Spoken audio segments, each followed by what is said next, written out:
अस्सलाम वालेकुम my YouTube family. आज की मेरी कहानी का नाम है दुलारे मियाँ का दुलारा।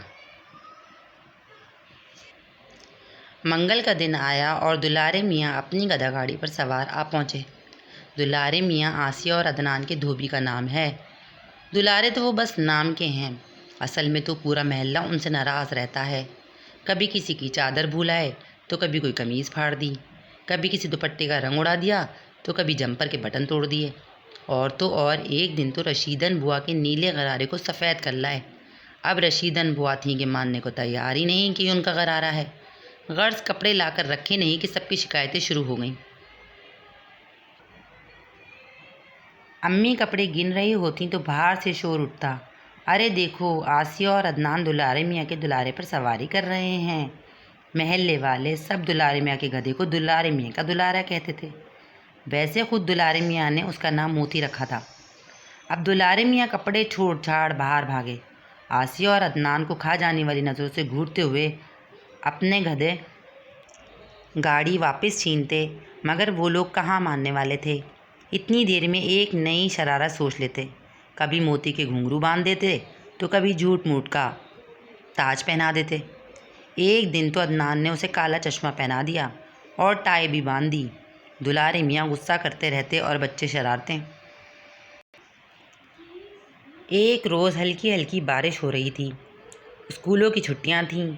आसिया और अदनान सुबह से दुलारे मियाँ का इंतज़ार कर रहे थे। आज दुलारे मियाँ के दुलारे पर सवारी करने का और भी मज़ा आएगा, अदनान ने आसिया से कहा।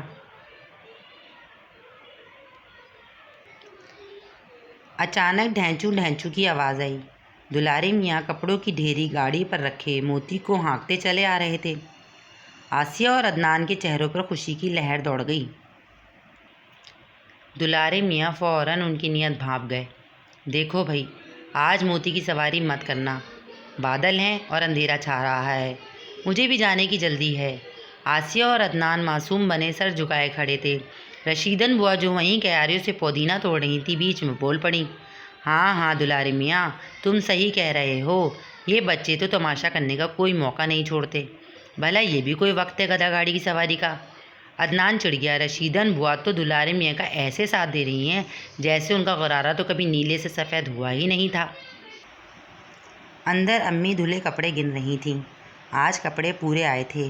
दुलारे मियाँ ने मैले कपड़ों का ढेर लगाया ही था कि बाहर से ढेंचू ढेंचू की आवाज़ आई। दुलारे मियाँ सब काम छोड़ छाड़ बाहर आए। अदनान और आसिया दुलारे मियाँ के दुलारे को फाटक से लेकर निकल रहे थे। ये शोर हंगामा सुनकर रशीदन बुआ भी दुपट्टे से पसीना पोंछती हुई फाटक की तरफ आईं। आगे आगे अदनान और आसिया गधा गाड़ी पर सवार थे, पीछे पीछे दुलारे मियाँ। लेकिन ये क्या, आज इस कतार में रशीदन बुआ का भी इजाफा हो गया था। वो दुलारे मियाँ के पीछे भाग रही थीं और कहती जाती थीं, क्या अपने दुलारे को घास नहीं खिलाते हो, उसने तो हमारा आधा दुपट्टा चबा डाला। रशीदन बुआ का गुस्से के मारे बुरा हाल था। दुलारे मियाँ खिसियाने हो रहे थे और रशीदन बुआ उनका रास्ता रोके खड़ी थीं।